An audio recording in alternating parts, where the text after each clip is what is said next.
What's up guys, welcome back to Fancy Goldfish Fanatics. Today we are going to be unboxing and setting up the Inkbird ITC-308. So make sure you stay tuned to find out more.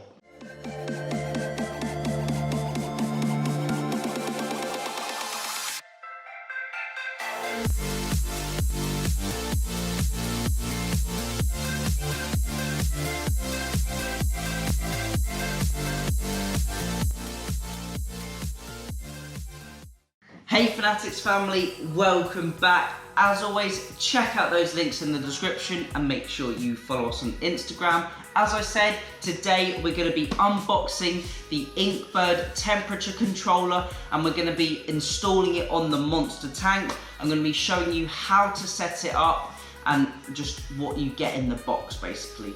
So let's get started.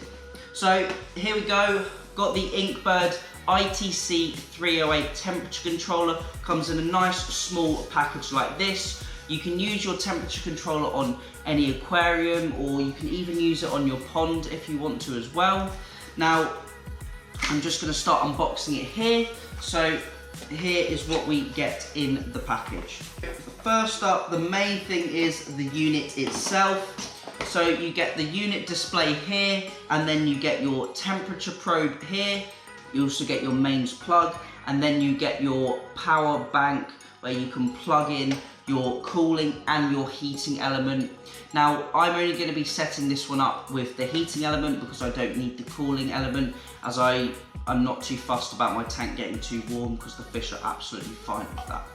So here is the main unit. Now I'll speak a little bit about temperature controllers. You can use these to regulate the temperature of your aquarium instead of just using a standalone heater. A lot of us want a nice stable temperature for our fish so they aren't too stressed. Heating temperature fluctuations can cause a bit of stress with your fish. It's also been linked with unsteady growth. Now if you have a stable temperature throughout the day and night of your aquarium, your fish can actually grow faster and they will be more healthy. Now we can use a normal glass aquarium heater. As I said in the last video about heating, these can sometimes be unreliable and sometimes they can overheat your aquarium or potentially break and stop working altogether. And that is why it's really good to use a temperature controller, because this one for example will alarm me if the temperature gets too hot. I can control it from an app so I can see the current temperature of my aquarium, and it has some other features as well built into it. So it's really just a fail-safe, and it will also keep the temperature nice and stable within my aquarium. So now, without further ado, I'm going to set up the Inkbird temperature controller. I'm going to show you how to set it up. It's really easy. We're just going to do it manually on here, but you can also use the app to set it up as well. Just whichever you prefer, but for those of you who don't have an app or don't use the app, I will just show you how to manually do it on the unit itself. One eternity later. Here we have the main unit. I've just plugged it in but I haven't turned it on yet. We've also got the power sockets for the cooling and the heating, and then we've got the temperature probe just here. So I'm just going to turn it on now. And hopefully you can see that LCD display there. Now a few little bits to mention. The PV, which is this PV just here. In normal mode it displays the current temperature, and in the settings mode it displays the menu code. The SV, which is just here, in normal mode it displays the temperature setting value. In the setting mode it displays the setting value. Now when the red light is on just here, you know that the heating output is on. When the green light is on just here, the cooling output is on. And now I'll just run you through the different values in the settings mode. So if you hold down the set button just here, you can run through the different modes. So here we go, HD. This is the heating difference value. CD is the cooling difference value. AH is the alarm high temperature limit. AL is the alarm low temperature difference. CA is the temperature calibration. And CF is Fahrenheit or Celsius setting. So right away, I'm going to change it from Fahrenheit to Celsius. And then I'm going to run through the different settings here. So here you can see we've got ES, which is the temperature setting value. Now I want the temperature to be 26.5 degrees. The next value is HD, which is the heating difference value. Now I want this to turn on and off within quite a tight temperature range. So I'm going to go with 0.5 degrees.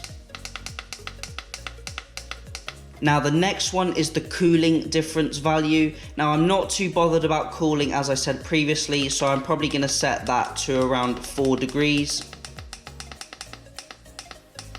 Now the next one is AH, which means the alarm temperature high limit. Now I'm not too fussed about the alarm temperature going too high because these fish that I have can withstand quite a lot of heat. So I'm probably going to set that to around 29 degrees because especially I don't want the alarm going off at night time when I'm trying to sleep. But 29 degrees will be fine if the temperature of the tank slowly ramps up to that temperature, but I doubt that's going to happen. So now I'm just selecting the down arrow to set that temperature to 29 degrees. The next one is the all-time temperature high as well. So that's currently set at -40, but I don't want that to obviously be down there. I want the alarm to trigger me if the temperature drops down to, I'd say, 23 degrees. Although it's highly unlikely it's going to do that, I don't want it to drop too much lower because it definitely will start to affect the fish. And then the next parameter mode is PE, which is actually the compressor delay time for the cooling system. But because I'm not going to be using a cooling system, I'm not too worried about that. Now you can set this from like 0 to 10 minutes for the compressor to kick in, I believe, but I'm not too worried about that one. The next one is CA, so that is temperature calibration. I'm going to leave that as it is for now because hopefully the unit is set up correctly and it has the correct calibration. CF is obviously, as we said, Fahrenheit or Celsius, so that is all the settings done. So now I'm just going to hold in the set button to confirm all those. And as you can see, the unit is currently making a noise because the current temperature of the worktop is 18.8 degrees and the set temperature is 26.5. So currently it is alarming me that that's going on. Now we've all set up the unit. I've just got to plug in the heater and put it on the tank, and then we can wrap up the video. That's it for this video. I hope it was quite informative and maybe some of you will check out using a temperature controller yourself, even if it isn't the Inkbird brand. I thought it was personally quite easy to set up the Inkbird temperature controller, and I thought it was quite easy to use as well, and I will potentially do a review on it later down the line once I've had a bit of use out of it. That's it for this video. Thank you all for watching. Remember to keep those water changes up, and happy fish keeping.